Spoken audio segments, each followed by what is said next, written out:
So your S24 Ultra is not turning on.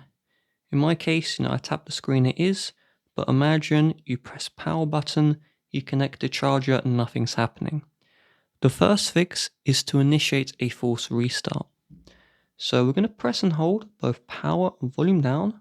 So I'm going to do this in 3, 2, 1, and we'll press and hold power volume down.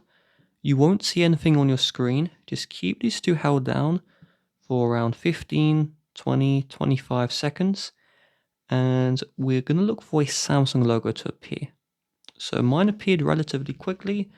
Sometimes you may have to be waiting 30, 35 seconds. But once you see the Samsung logo, you can release. Now this won't work for everyone, but it should work for most people. And if you're in a group of people where that didn't work for you, then we're going to have to reconnect either the display or the battery cable. Maybe your phone fell down and the cable unplugged, or it had water in the phone.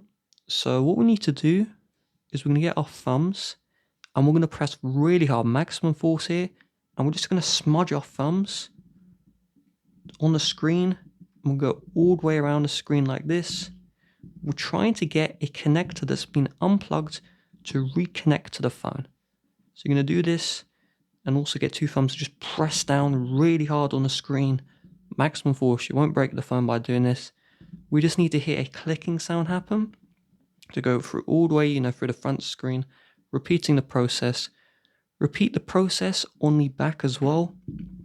And it should be quite clear. You'll hear a clicking sound. That should mean good news. The connector's been plugged back in. Once that's happened, do a force restart again. And then hopefully your phone will turn back on. If it does not turn back on, then you will need to contact Samsung. You will need to get a repair or replacement. But do check the basic stuff, like use a different charging cable, use a different power outlet, stuff like that.